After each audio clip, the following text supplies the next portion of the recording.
Hi friends, welcome back to my YouTube channel.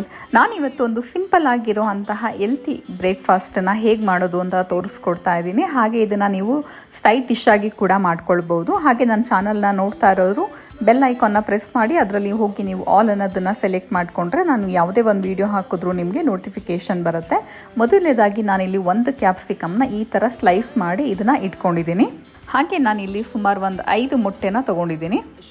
ಹಾಗೆ ಒಂದು ಈರುಳ್ಳಿ ತೊಗೊಂಡಿದ್ದೀನಿ, ಇದನ್ನು ಚಿಕ್ಕದಾಗಿ ಕಟ್ ಮಾಡಿ ಇಟ್ಕೊಂಡಿದ್ದೀನಿ. ಹಾಗೆ ನಾನಿಲ್ಲಿ ಅರ್ಧ ಟೊಮೊಟೊ ಅಷ್ಟೇ ಬಳಸ್ತಾ ಇರೋದು, ಇದು ಕೂಡ ಚಿಕ್ಕದಾಗಿ ಕಟ್ ಮಾಡಿ ಇಟ್ಕೊಂಡಿದ್ದೀನಿ. ಹಾಗೆ ಸ್ವಲ್ಪ ಕೊತ್ತಂಬರಿ ಸೊಪ್ಪನ್ನ ತೊಗೊಂಡಿದ್ದೀನಿ.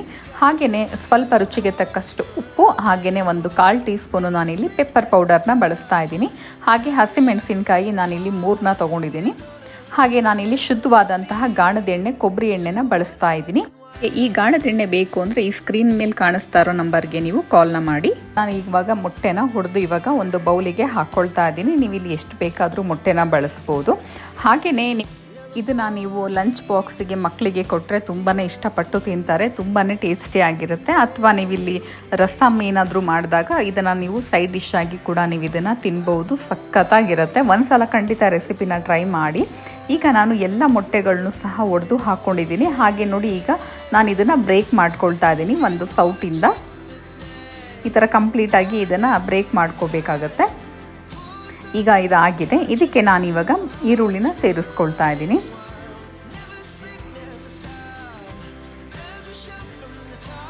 ನಂತರ ನಾನಿವಾಗ ಟೊಮೊಟೊನ ಸೇರಿಸ್ಕೊಳ್ತಾ ಇದ್ದೀನಿ. ಹಾಗೆಯೇ ರುಚಿಗೆ ತಕ್ಕಷ್ಟು ಉಪ್ಪು, ಹಾಗೆಯೇ ಪೆಪ್ಪರ್ ಪೌಡರ್ನ ಬಳಸ್ತಾ ಇದ್ದೀನಿ. ಹಾಗೆ ನಾನಿಲ್ಲಿ ಹಸಿಮೆಣಸಿನ್ಕಾಯಿನ ಬಳಸ್ತಾ ಇದ್ದೀನಿ. ಇದು ಹಸಿಮೆಣಸಿನ್ಕಾಯಿ ತುಂಬ ಖಾರ ಇಲ್ಲ. ಸೊ ನೀವು ಮಕ್ಕಳಿಗೆ ಏನಾದರೂ ಕೊಡ್ತೀನಿ ಅಂತ ಅಂದಾಗ ನೀವು ಹಸಿಮೆಣಸಿನ್ಕಾಯಿ ಬದಲಾಗಿ ನೀವು ಇಲ್ಲಿ ಖಾರದ ಪುಡಿನ ಬಳಸಿ. ಹಾಗೆಯೇ ನೋಡಿ, ನಾನಿವಾಗ ಸ್ವಲ್ಪ ಕೊತ್ತಂಬರಿ ಸೊಪ್ಪನ್ನು ಸೇರಿಸ್ಕೊಂಡು ಇದನ್ನು ಚೆನ್ನಾಗಿ ನಾವು ಇದನ್ನು ಮಿಕ್ಸ್ ಮಾಡ್ಕೊಳ್ಬೇಕಾಗತ್ತೆ. ನೋಡಿ, ಇವಾಗ ಮಿಕ್ಸ್ ಮಾಡ್ಕೊಂಡಿದ್ದಾಗಿದೆ. ನಂತರ ನಾನಿಲ್ಲಿ ಗಾಣದ ಎಣ್ಣೆ, ಕೊಬ್ಬರಿ ಎಣ್ಣೆನ ಇವಾಗ ಒಂದು ಚಿಕ್ಕ ಬೌಲಿಗೆ ಹಾಕ್ಕೊಳ್ತಾ ಇದ್ದೀನಿ. ಹಾಗೆಯೇ ನೀವು ಈ ಎಣ್ಣೆ ಬದಲಾಗಿ ನೀವು ಅವ್ರ ಹತ್ರ ಕಡಲೆಕಾಯಿ ಎಣ್ಣೆ, ಹಾಗೆಯೇ ಸಾಸಿವೆ ಎಣ್ಣೆ, ಹಾಗೆಯೇ ಸೂರ್ಯಕಾಂತಿ ಎಣ್ಣೆ, ಯಾವುದೇ ಎಣ್ಣೆ ಬೇಕಾದರೂ ಸಿಗುತ್ತೆ. ಹಾಗೆ ಡಿಸ್ಕ್ರಿಪ್ಷನಲ್ಲಿ ಅವ್ರನ್ನ ನಂಬರ್ನ ಹಾಕಿರ್ತೀನಿ, ನೀವು ಅವ್ರನ್ನ ಒಂದ್ಸಲ ಕಾಂಟ್ಯಾಕ್ಟ್ನ ಮಾಡಿ. ಇವಾಗ ನಾನು ಪ್ಯಾನಿಗೆ ಇವಾಗ ಕೊಬ್ಬರಿ ಎಣ್ಣೆನ ಸ್ವಲ್ಪ ಈ ಥರ ಸುತ್ತ ಎಲ್ಲ ಹಚ್ಕೊಳ್ತಾ ಇದ್ದೀನಿ. ಇವಾಗ ಇದು ತವ ಕಾದಿದೆ. ಇದಕ್ಕೆ ನಾನಿವಾಗ ಮಾಡಿಟ್ಕೊಂಡಿರೋ ಅಂತಹ ಆಮ್ಲೆಟ್ನ ಇವಾಗ ಹಾಕ್ಕೊಳ್ತಾ ಇದ್ದೀನಿ. ಫಸ್ಟು ನಾವು ಒಂದು ಸ್ವಲ್ಪ ಹಾಕ್ಕೋಬೇಕು. ನಂತರ ಇವಾಗ ನಾನು ಕ್ಯಾಪ್ಸಿಕಮ್ನ ಮಧ್ಯದಲ್ಲಿ ಈ ಥರ ಇಡ್ತಾ ಇದ್ದೀನಿ. ಇದ್ರ ಮೇಲ್ಗಡೆ ಸ್ವಲ್ಪ ಮತ್ತೆ ಇವಾಗ ಹಾಕ್ಕೊಳ್ತಾ ಇದ್ದೀನಿ.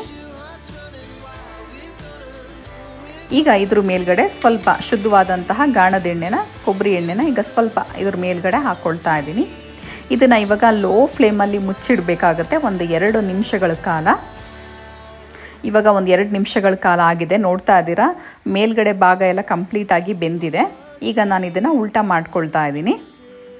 ಇವಾಗ ನೋಡಿ, ಅದು ಕೂಡ ಒಂದು 2 ನಿಮಿಷ ಬೇಯಿಸ್ಕೊಂಡಿದ್ದೀನಿ. ಈಗ ನಾನು ಇದನ್ನು ತೆಗೆದು ಒಂದು ಪ್ಲೇಟಿಗೆ ಇವಾಗ ಹಾಕ್ಕೊಳ್ತಾ ಇದ್ದೀನಿ.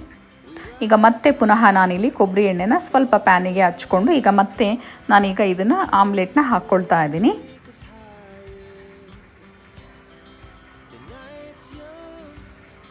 ಹಾಗೆಯೇ ಮತ್ತೆ ನಾನಿಲ್ಲಿ ಮಧ್ಯಭಾಗದಲ್ಲಿ ನಾನಿಲ್ಲಿ ಕ್ಯಾಪ್ಸಿಕಮ್ನ ಇದನ್ನು ಇಟ್ಬಿಟ್ಟು ಇದ್ರ ಮೇಲ್ಗಡೆನೂ ಸಹ ನಾನು ಮತ್ತೆ ಹಾಕ್ಕೊಳ್ತಾ ಇದ್ದೀನಿ.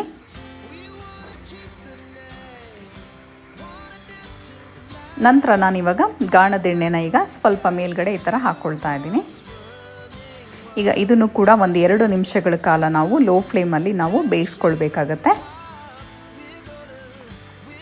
ಇವಾಗ ನೋಡಿ, ಇದು ಕೂಡ ಬೆಂದಿದೆ. ಈಗ ಇದನ್ನು ಉಲ್ಟಾ ಮಾಡ್ಕೊಳ್ಳೋಣ.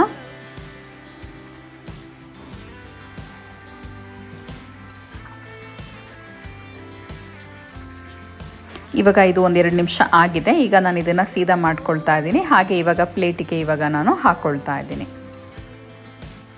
ನೋಡಿ ಎಷ್ಟು ಚೆನ್ನಾಗಿ ಕಾಣಿಸ್ತಾ ಇದೆ ಅಂತ ಅಂದ್ಬಿಟ್ಟು. ಹಾಗೆ ಈ ರೆಸಿಪಿನ ನೀವು ಒಂದ್ಸಲ ಟ್ರೈ ಮಾಡಿ. ಹಾಗೆಯೇ ಮಕ್ಳಿಗೂ ತುಂಬ ಇಷ್ಟ ಆಗುತ್ತೆ. ಹಾಗೆ ಇವಾಗ ಸರ್ವ್ ಮಾಡ್ಕೊಂಡಿದ್ದೀನಿ ಸ್ನೇಹಿತರೆ. ಹಾಗೆ ವಿಡಿಯೋ ಇಷ್ಟ ಆದರೆ ಲೈಕ್ ಮಾಡಿ. ಹಾಗೆ ನಿಮ್ಮ ಸ್ನೇಹಿತರಿಗೂ ಈ ವಿಡಿಯೋನ ಶೇರ್ನ ಮಾಡಿ. ಹಾಗೆ ವಿಡಿಯೋನ ನೋಡಿದ್ದಕ್ಕಾಗಿ ಧನ್ಯವಾದಗಳು ಸ್ನೇಹಿತರೆ.